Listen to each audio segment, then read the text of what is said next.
자, 오늘도 요한복음 8장 말씀 너희가 아브라함의 자손이면 이라는 제목으로 함께 말씀 나누겠습니다.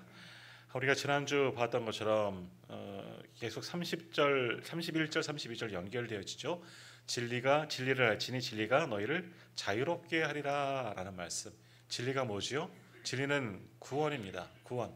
근데 참된 진리는 뭐냐? 예수를 믿는 것이 진리이다. 그 믿음을 통해서 우리가 자유를 얻으리라. 자유하리라. 어디서부터? 죄로부터 자유를 누리는 거죠. 예수를 믿으면 구원받기 때문에 자유를 누리고, 영원히 죽지 않으니 사망으로부터 자유함을 누리고, 다른 사람들에게서, 그리고 모든 상황 속에서 나에게서도 우리는 항상 내가 죄책감 같은 걸 가지고 살잖아요. 내가 죄인이기 때문에. 하지만 이 모든 것에서 자유함을 누리라. 참된 자유함으로 살아가리라 이제 말씀하셨어요. 근데 이스라엘 백성들, 유대인들은 그것을 이제 잘 알지 못하고 예수 그리스도를 믿어야지만 그런 자유함을 누리는데, 33절 한번 보시겠습니까? 이런 말씀을 하는 거죠. 그들이 대답하되 우리가 아브라함의 자손이라 남의 종이 된 적이 없거늘 어찌하여 우리가 자유롭게 되리라 하느냐, 이런 말을 해요. 선문답을 하는 거예요. 우리는 아브라함의 자손이다. 그러니까 하나님께서 택정하신 하나님의 성민이라는 거죠. 남의 종이 된 적이 없거늘. 근데 말씀을 보니까 가만히 생각해 보니 아니잖아요. 종이 된 적이 있었잖아요.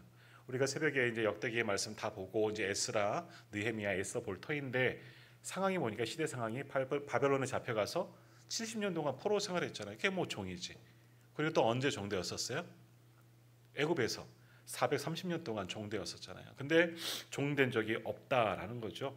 뭐 이걸 뭐 이야기하는 것이 아니라 예수님의 말씀도 듣기 싫고, 그를 믿어야지만 진리가 있고, 그를 구해야지만 하나님 안에 거하고, 8장 전체가 그런 말씀으로 쭉 나왔잖아요.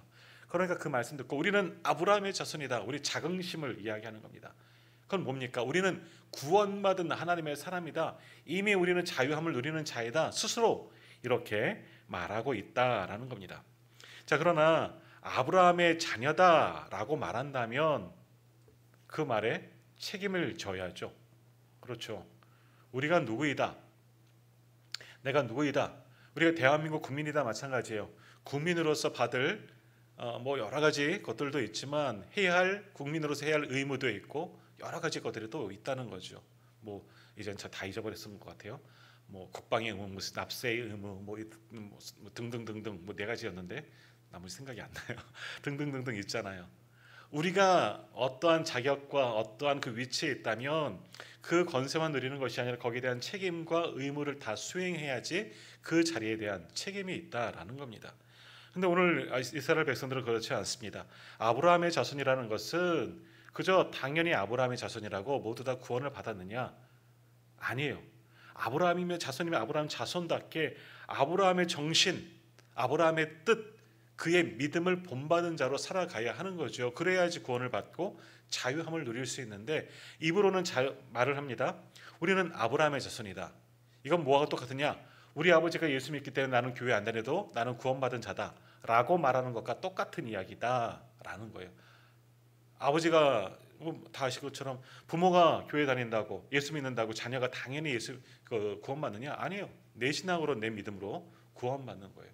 근데 예수님께서 말씀하시죠. 진리가 너희를 자유롭게 하리라. 진리를 알지니, 진리신 예수 그리스도, 진리는 구원이고 예수 그리스도를 믿으면 그 진리가 너희를 자유롭게 할 거다. 죄로부터, 사망으로부터 구원하여 줄 거다라고 말하였더니, 무슨 소리 하는 거냐? 우리는 이미 자유로운 자들이야. 어디서부터? 왜? 아브라함이 자손이기 때문에 어떤 특권 의식이 있는 거예요. 그러나 아브라함의 자손이라고 해도 아브라함의 그 믿음을 이어받지 않으면 아무짝에도 그것은 쓸모없는 것이다 하는 거예요. 쓸모없는 거예요. 자, 39절, 40절 한번 보십시오. 39절부터 40절. 너희가 아브라함의 자손, 제가 다시 한번 읽을게요. 대답하여 이르되 우리 아버지는 아브라함이라 하니 예수께서 이르시되 너희가 아브라함의 자손이면 아브라함이 행한 일들을 할 것이거늘 지금 하나님께 들은 진리를 너에게 말한 사람인 나를 죽이려 하는도다. 아브라함은 이렇게 하지 아니하였느니라. 또 이야기하잖아요. 유대인들이 우리 성경에 보면, 이제 제 성경은 그렇지만 많이들 그럴 거예요.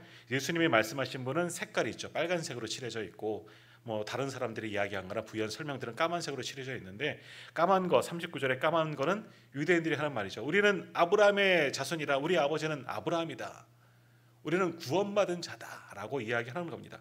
그러니 예수님께서 뭐라고 말씀하시느냐? 정말 너희가 아브라함의 자손이라면, 너희가 정말 아브라함의 자손이라면 아브라함이 행한 일들을 해야지. 뭡니까? 믿음으로 의롭게 된 일을 해야 하지 않느냐. 하나님을 온전히 믿지 않고 하나님의 뜻도 거슬리면서 너희가 어떻게 아브라함의 자손이다, 너희 아버지가 아브라함이라고 할 수 있느냐 하는 거예요. 아브라함의 자손이라면, 다시 말하면 구원받은 성민이라면, 백성들이라면 너희를 구원하신 하나님의 뜻대로 살아가야지, 그 뜻대로 행하며 나아가야지 진정한 구원받은 사람, 아브라함의 자손이다, 우리 아버지는 아브라함이다 라고 말할 수 있지, 그렇게 할지 못하면서 뭐라고 그럽니까? 40절에서 이렇게 말하고 진리를 너에게 말하고 있는 나를, 예수님을 죽이려 하고 하는데 아브라함이 그렇겠느냐? 아니라는 거죠. 너희는 그렇기 때문에 아브라함의 자손이라 할 수가 없다라는 겁니다. 아브라함의 자손이라고 그들은 주장하고 있지만 전혀 너희라는 상관없는 이야기라는 거죠. 허울뿐이라는 거죠.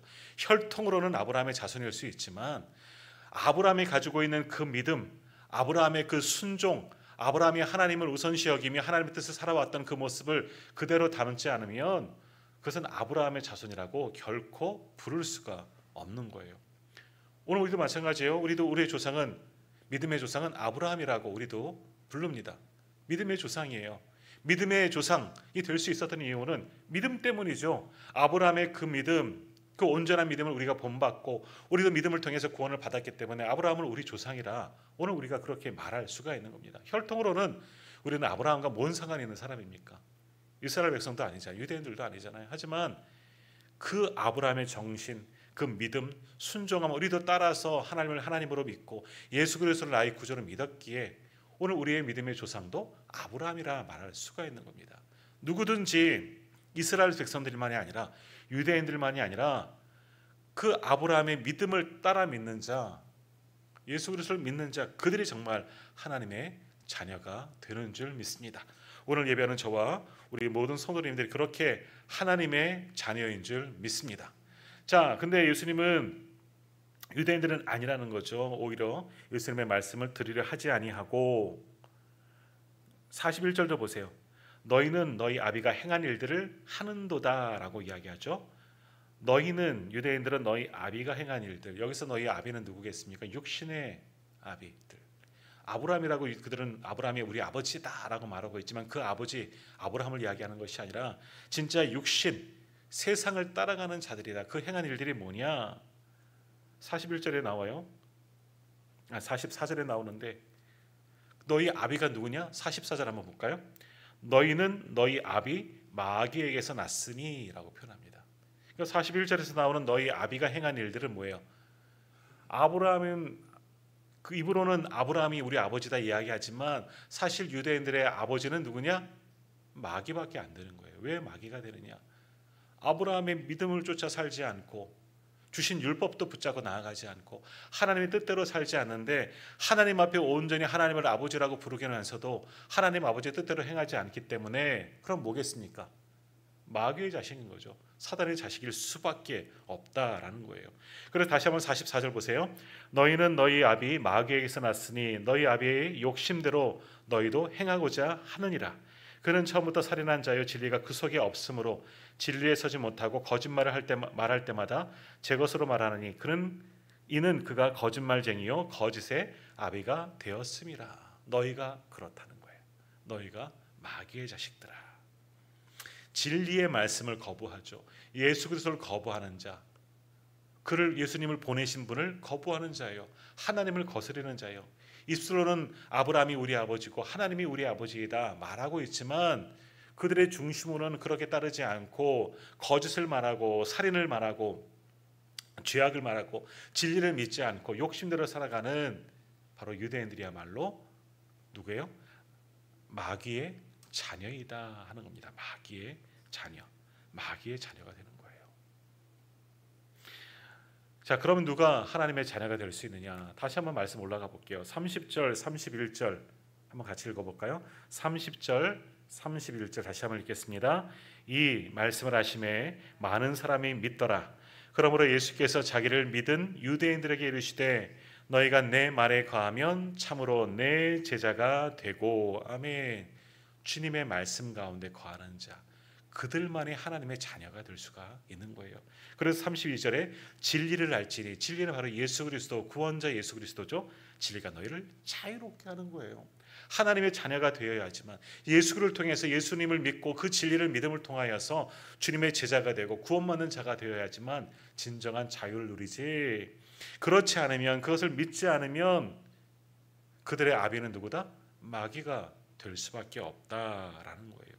오늘 유대인들은, 그들은 스스로 성민이다, 하나님의 거룩한 백성이고 구별된 자이죠, 하나님의 선택받은 백성이다, 선민이다 표현하지만 입술로는, 지들 생각으로는 그렇지만 그들의 중심은 마귀의 자식들이었다는 겁니다. 참 안타까운 이야기죠. 아브라함의 믿음만 쫓아갔더라도 그렇지 아니하였을 터인데 그러지 못하였기 때문에 이들은 사단의 자식이다, 마귀의 자식이다, 이렇게 정말 안타까운 일들이 일어나게 되는 겁니다. 마태복음 16장에 보면요, 베드로가 믿음을 고백한 그런 장면이 나옵니다. 예수님께서 가이사랴 빌립보 지방에 이르셔서 제자들에게 묻죠. 사람들이 나를 누구라 하느냐? 뭐 세례 요한이요, 선지자 중에 하나요, 뭐 엘리야요, 등등등등 이야기를 하고 있어요. 사람들은 그렇게 부른다는 거죠. 예수님을 보고 있죠. 그때 예수님께서 한 번 더 묻습니다. 그러면 너희들은, 제자들에게 묻는 거죠. 너희는 나를 누구로 생각하느냐? 나로 누구를 알고 있느냐라고 물으셨을 때, 그때 베드로가 손들고 이야기하죠. 뭐라고 이야기했습니까? 주는 그리스도시요 살아계신 하나님의 아들이십니다. 주는 그리스도십니다. 구원자이십니다. 라죠. 기름 부은 자죠. 구원자이십니다. 그리고 주님은 누구라고요? 하나님의 아들이십니다. 아무도 고백하지 않았던, 그저 예수님은 정말 400년 만에 나타난, 세례 요한이 400년 만에 구약 이후로 말라기 선지자 이후로 400년 만에 나타난 선지자이고, 또 그와 같이 세례 요한보다 더 위대하신 분 같긴 보였지만 누군지 알지 못하던 그때에 베드로는 정확하게 고백합니다. 주는 그리스도십니다. 그리고 살아계신 하나님의 아들이십니다. 얼마나 위대한 고백입니까? 그래서 예수님께서 그렇게 고백하는 이 베드로, 그 믿음을 칭찬하십니다. 내가 내게 이르노니 너는 베드로라, 내가 이 반석 위에 교회를 세우리니 음부의 권세가 이기지 못하리라. 내가 천국 열쇠를 내가 맡기리니 내가 땅에서 무엇이든지 매면 하늘에서도 매일 것이요 내가 땅에서 무엇이든지 풀면 하늘에서도 풀리리라. 엄청난 축복을 베드로가 받습니다. 주님에 대한 올바른 믿음 때문에. 오늘 30절 31절도 마찬가지죠. 예수님을 통해서, 주님이 주신 말씀을 통해서 믿는 자들은 주님의 제자가 되어 진리를 알게 됨을 통해서 진리가 주는 자유, 구원의 은총을 받는 거죠. 그러나 베드로는 한 걸음 더 나아간 거죠. 주는 그리스도이십니다. 살아계신 하나님의 아들이십니다. 이 믿음을 통해서 예수님께 큰 축복을, 내 이름을 베드로라 부르겠다, 반석이라는 거죠. 교회의 기초가 될 것이다 라고 이야기하면서, 우리 전에 성지순례 교회들, 가톨릭 교회들 찾아갔을 때 베드로를 상징하는 게 성물이 뭐라고요? 열쇠예요, 열쇠. 그러니까 뭐 카톨릭이라든지 이런 제자들 이렇게 쭉 동상 같은 거 서 있는 거 보면 베드로를 찾으려면 열쇠 들고 있는 사람 찾으면 됩니다. 오늘 이 말씀 때문인 거죠. 내가 내게 천국 열쇠를 맡기리니. 그래서 열쇠 들고 있는 사람은 베드로. 그리고 베드로 옆에 또 하나 뭐가 있는지 아세요? 수탉이 있습니다. 닭 한 마리가 있어요. 베드로. 3번 부인했다고. 베드로. 네, 그래요. 그래서 뭐 천국 문지기가 베드로다. 천국 가면 천국문에서 베드로를 만난다. 안 가봤으니 잘 모르겠지만 뭐 그런 농담으로도 그런 이야기예요. 그렇게 위대한 고백을 통해서 주님께 엄청난 축복을 받은 사람이 베드로였다라는 거죠. 그 믿음을 통해서, 그 위대한 믿음의 고백을 통해서 주님께 칭찬을 받고 천국 열쇠까지 받은 이가 교회의 머리 교회의 반석이 되는, 기초가 되는, 그런 이름이 되는 은혜를 받은 이가 베드로인데, 근데 그 다음 이어지는 사건이 뭡니까? 베드로의 이 고백 때문에, 그 고백을 통해서 예수님께서 이제 십자가의 비밀을 이야기하기 시작합니다. 이제 앞으로 내가 예루살렘에 들어갈 터이고 사람들에게 핍박을 받고 곧 죽게 될 거다. 십자가의 죽음을 바로 이어서 말씀을 하십니다. 베드로의 신앙 고백 이후에 예수님께서는 이제 제자들에게 숨기지 아니하시고 십자가의 죽음을, 십자가의 구원을 이야기하시죠. 그때 베드로가 또 손들고 이야기하죠. 주여 그리하지 마옵소서. 이 일이 결코 주께 미치지 아니합니다. 주여 안 됩니다. 무슨 소리입니까? 주님은 그러실 분이 아닙니다. 라고 이야기했습니다. 주님의 편을 들고 주님을 말리는 것 같죠. 그때 주님이 베드로에게 뭐라고 말씀하십니까? 사단아 내 뒤로 물러가라. 너는 나를 넘어지게 하는 자로다. 내가 하나님의 일을 하지 않고 사람의 일을 하는도다. 이게 다 한날 한자리 한시에 일어났던 일이에요. 가이사랴 빌립보 제자들과 두런두런 앉아서 이야기하실 때 너희는 나를 누구라 하느냐? 주님은 그리스도십니다. 살아계신 하나님의 아들이십니다. 그래 잘했다. 내가 천국 열쇠를 내게 맡게 했다. 그러면서 천국 이야기를 십자가 마지막 사건을 이야기하시죠. 이제 앞으로 예루살렘에 가서 곧 내가 죽을 것이다. 십자가의 죽음과 부활을 이야기하시는데 베드로가 또 손들고 주여 그리하시면 안 됩니다. 무슨 소리입니까? 주님이 죽으시다니요. 결코 이러한 일은 이루어질 수 없습니다. 조금 전에 칭찬을 많이 받았던 그 베드로에게 또 한번 뭐라고 말씀하십니까? 사단아 라고 말씀합니다. 사단아. 베드로를 향하여 사단아. 아마 베드로가 제일 깜짝 놀랐을 거예요. 그런 소리 들을 줄 몰랐겠죠. 우리도 그렇게 생각할 겁니다. 사단이라니, 내가 사단이라니. 조금 전에는 칭찬해놓고 나에게 또 이런 이야기가.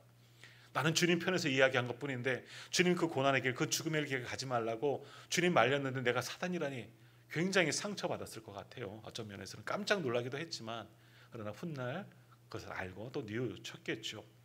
자, 이 말씀을 한 것은 뭐냐? 예수님을 믿는 그리스도인들도 때로는 뭐가 될 수 있다? 사단이 될 수가 있다는 거예요. 저도 마찬가지인 거고요.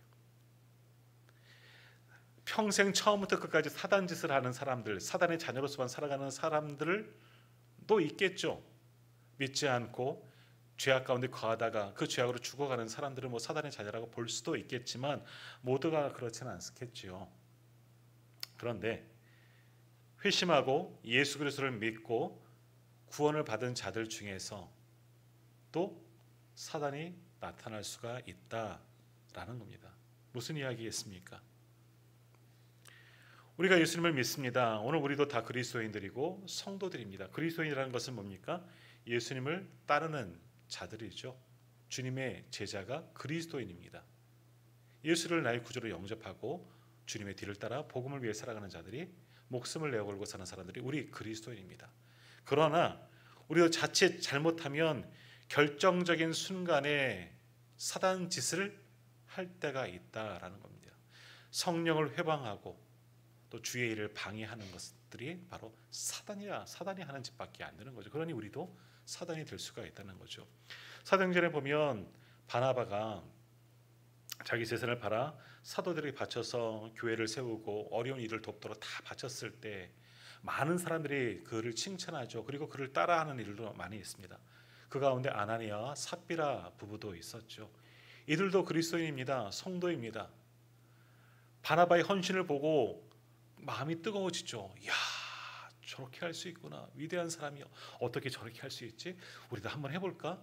이 부부가 마음을 같이 해서 이들도 재산을 집을 팔아서 헌금하기로 했다가 막상 하려니 아깝죠. 숨기고 일부만 했다가 뭐라 그러십니까? 성령을 속이는 자로 죽였잖아요. 그게 바로 사단 짓이 되어지는 거예요. 성령을 회방하고 거짓하는 영이 있고 하나님을 거스르는 자가 사단이 될 수가 있는 거예요. 믿지 않는 이 교회 밖의 사람들이 사단이 아니라 오늘 우리가 때로는 사단 짓을 할 때가 있다는 거예요. 우리가 자칫 방심하면 열심히 예배하고 열심히 기도 생활하고 열심히 봉사하고 헌신하고 주를 위해 살아가는 것 같지만 베드로가 그랬잖아요. 한순간 사단으로 변해 버릴 수가 있다는 거예요. 교회를 회방하고 주의 일을 방해하면 바로 그러한 자가 사단인 거죠. 누가 사단이겠습니까? 오늘 베드로가 그랬던 것처럼 오늘 유대인도 마찬가지인 겁니다. 이들이 처음부터 이렇게 잘못된 길로 주님께 이렇게 책망받는 자가 되었을까요? 그들의 입술의 고백이 맞죠. 그들은 아브라함의 자손입니다. 얼마나 믿음의 좋은 가문, 전통 있는 가문의 후예들입니까? 특별히 세계 만국과 모든 민족들 중에 특별히 하나님께 선택하신 백성들이잖아요. 그들이 커서 아니요, 지극히 작은 존재라 말씀하셨잖아요. 인수기에 보면 특별한 은총을 받고 아브라함의 후예가 되게 하셔서 그들을 하나님의 백성 삼으셨는데 그때까지는 좋았죠. 그렇게 계속해서 그 은혜를 누리며 특별한 권세를 누리면서 하나님만 바라보고 믿음으로 살아갔다면 영원히 구원받은 성민으로서 하나님의 백성다운 모습으로 존경받으며 살겠죠. 그런데 예수님 이때만 해도 어떻습니까? 혈통으로는 아브라함이 우선이고 우리로 말하면 기독교 가문이고 하지만 믿음의 가문이곤 하지만 삶이 뭐예요? 하나님을 떠나 있는데 그가 어찌 하나님의 자녀라 할 수 있느냐? 아니라는 거예요. 그래서 그렇게 주님은 그들에게 말씀하는 거예요. 너희들이 입술로는 아브라함의 자손이다, 아브라함이 우리 아버지다, 하나님이 우리 아버지다 라고 고백은 할지 모르지만 너희들이 행한 것을 한번 돌아보아라. 진리를 믿지 않고 하나님 보내신 나를, 하나님의 아들을 죽이려고 하는데 너희가 어찌 아브라함의 자손, 참된 믿음의 사람이라 할 수 있느냐? 너희 아비가 행한 일들을 너희는 하고 있다. 너희 아비가 누구냐? 너희는 마귀에게서 났다. 얼마나 큰 책망을 받는 자들이 되어버리고 말았습니까? 오늘 이 책망이 우리에게도 올 수가 있다는 거예요. 우리 열심히 신앙생활을 하는 것 같지만 때로는 그릇된 생각들이 나도 실수하는 경우, 베드로가 뭐 사단짓 하려고 예수님 그렇게 하지 마세요, 십자가 막으려고 그렇게 했겠습니까? 아니에요. 그건 아니었을 거예요. 그러나 세상 것들에 떠매여서 여러 가지 계산이 있겠죠. 예수님 왕으로 들어가셔야 되는데 그런 생각도 있었겠죠. 그러다 보니 그렇게 하시면 안 됩니다. 이건 주님의 길이 아닌 것 같습니다. 그러나 주님은 그를 사단이라고 말한 거예요. 오늘 우리도 마찬가지예요. 우리가 정말 이상한 사단, 이단에 미혹되어서 그렇게 사단짓 하는 게 아니라 내가 주의 일을 맡고 있다면, 나 때문에 주님의 일이 멈추어지고 주님의 일이 회방되어지고 교회가 분란이 일어나면 내가 사단이라 할 수가 있는 겁니다. 내가 사탄이 될 수가 있는 거예요. 교회도 마찬가지입니다. 교회라고 다 거룩한 곳이냐? 하나님께서 이 땅을 권하고 이 땅의 천국을 보여주기 위해서 교회를 남겨주셨고 세워주셨는데 오늘날 교회가 정말 거룩한 교회이냐? 세상에 빛이 되어지고 소금이 되어지는 교회가 우리 한국교회만 생각해 봅시다. 한국교회가 그렇게 살아가고 있느냐? 코로나 사태 이후로 교회를 존경하지 않습니다. 그 전부터 그래 왔지만 점점 더 후퇴하고 있지만 코로나 이후에 극심하게 교회가 지탄받고 있고 이상한 집단으로, 특별히 이 기독교인들이 조금만 잘못하면 굉장히 많은 지탄을 받고 또 그 뭐 정치가들이든지 권력 있는 자들인지 또 특히 이제 목회자들이 실수하고 잘못하면 굉장히 많이 지탄을 받습니다. 그가 뭐 이단이든지 그건 살피지 않고 무조건 지탄을 받는 것이 지금 한국 교회의 현실입니다. 왜 그랬을까? 교회가 교회답지 못하였기 때문에, 세상의 빛이요 소금의 역할을 감당하지 못하고, 소위 말해서 오늘 말씀에 비추어 보면 교회도 사단 짓을 했기 때문에 스스로 배만 불리고 새만 키우고 스스로 올곧은 척하고 우리만 구원이 있다고 사람들을 무시하고 배척하고, 그럼 그게 사탄 짓이지 뭐 사탄 짓이겠습니까? 교회 역사 속에서 그런 일들이 참 많이 있었다라는 겁니다. 중세시대의 교회를 보십시오.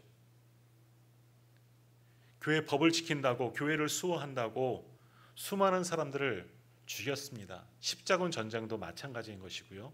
그리고 소위 유럽에서는 마녀 사냥이라는 것도 있었잖아요. 이단식 하면서 마녀를 잡아 어린 여인들을 뭐 찔러서 고통을 주면서도 그들을 마녀라고 불려서 얼마나 많은 여인들이, 얼마나 많은 사람들이 화형을 당하고 죽임을 당했던 적. 이거 교회가 한 일이에요. 세상이 한 일이 아니라 교회가 있잖아요. 그리고 종교개혁이 일어난 모든 배경들 마찬가지인 것처럼 면죄부 판 일, 교회를 짓는데, 그리고 지들 배 채우려고 면죄부 판 거잖아요. 그렇게 어쨌든 면죄부를 팔아서 이거 사면 천국 직행표잖아요. 연옥에 있는 자를 위해서 이걸 사면 연옥에 있는 자들도 구원을 받는다고. 우리는 연옥론에 개신교회는 없지만 그렇게 돈을 받고 천국을 팔아먹은 자들이잖아요. 그게 사단 짓이 아니고 뭔 사단 짓이겠습니까? 그리고 하나님께서 그렇게 면죄부를 판 돈으로 아름답고 아주 멋진 건물을 세웠다고, 교회를 세웠다고 그 교회를 하나님께서 기뻐하시겠느냐? 아니겠죠. 하나님이 오히려 그 건물을 보면서 마음 아프시겠죠. 교회가 십자가가 달렸다고 교회가 아니에요. 우리가 솔로몬의 성전 짓는 과정들을 보면서 성전이 성전이 되고 교회가 교회 될 수 있는 것은 뭐예요? 하나님이 그곳에 임재하셔야지만 성전이 성전이 되는 것이고 교회가 교회 되어지는 겁니다. 하나님이 계시지 않는 것은 교회가 아니고 건물이죠. 건물이죠.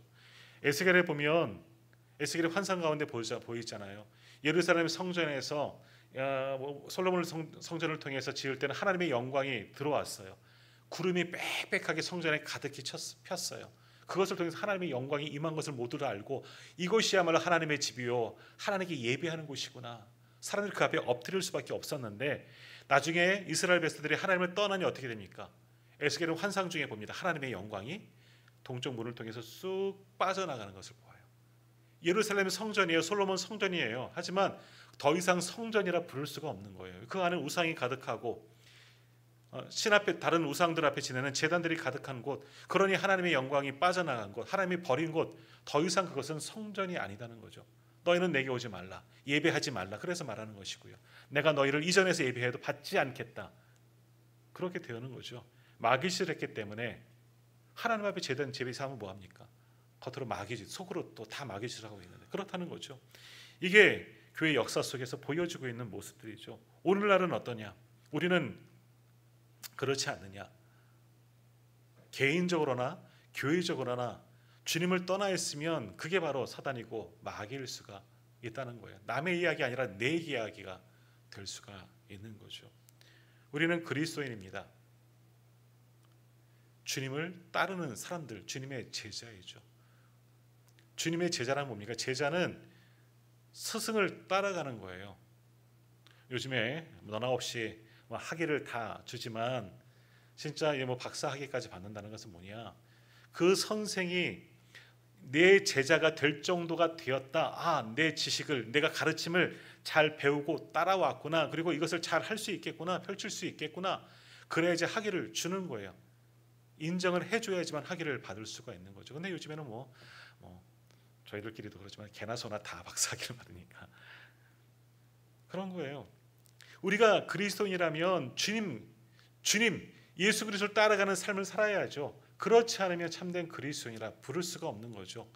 오늘 이스라엘 백성 유대인들이 아브라함이 우리 아버지라 말하는 것과 똑같습니다. 그리스도인이라면 그리스도인의 책임과 의무와 이 사명을 잘 감당하지 않고 나는 그리스도인이요, 그건 종교인이죠. 종교인, 그냥 내 이력의 한편으로 기독교 쓰는 것과 다를 바 없습니다. 교회 한 번도 다니지 않는 것과. 그래도 기독교인이죠. 똑같은 거예요. 주님의 정신을, 우리의 스승 대신, 우리의 주님 대신 주님을 따라서 내게 맡긴 십자가를 지고 주님의 뒤를 정말 따를 수 있는 사람들이 참된 그리스도인이지, 십자가 버려버리고 주님이 가신 그 길은 아니 가고 힘들어서 못 가고 고생해서 못 가고 다른 것이 있어서 못 가고, 그렇다면 어찌 우리가 그리스도인이라 부를 수 있겠습니까? 그것은 사단의 길을 따라가는 자들밖에 되지 않는 거죠. 교회도 마찬가지고 개인적으로도 마찬가지고 온전히 주님을 따르는 자들, 온전히 주님을 따르는 교회만이 정말 주님의 구원받은 그리스도인이고 그리고 진정한 하나님께서 세우신 교회인 줄 믿습니다. 그렇지 않으면 하나님께서 기뻐하시는 교회도 성도들도 결코 들 수 없다는 것을 기억하십시오. 그러므로 오늘 우리는 정말 우리가 그리스도인이라면 주님의 마음, 주님의 생각, 주님의 정신이죠. 그것을 배우십시오. 주님의 그 신앙, 그 믿음을 우리가 배워야 합니다. 그리고 닮아가려고 따라가는 거예요. 그것이 진정한 그리스도인의 모습입니다. 오늘 우리가 진정한 교회로 거듭나기를 원한다면 그렇게 하나님께서 가장 기뻐하시는 예배로, 그리고 그 중심으로 주께서 원하시는 교회를 만들어 나가지 않으면 그저 하나의 모임밖에 되지가 않을 겁니다. 정말 참된 그리스도인으로, 참된 교회로 다시 한번 거듭날 수 있는 우리가 되기를 간절히 소망합니다. 그들이야말로 바로 아브라함의 자손, 바로 그리 참된 그리스도인이라 부를 수가 있는 겁니다. 오늘 우리가 그렇게 하나님 보시기에 합당한 모습으로 살아갈 수 있는 참된 그리스도인 되시기를 간절히 소망합니다. 기도합니다.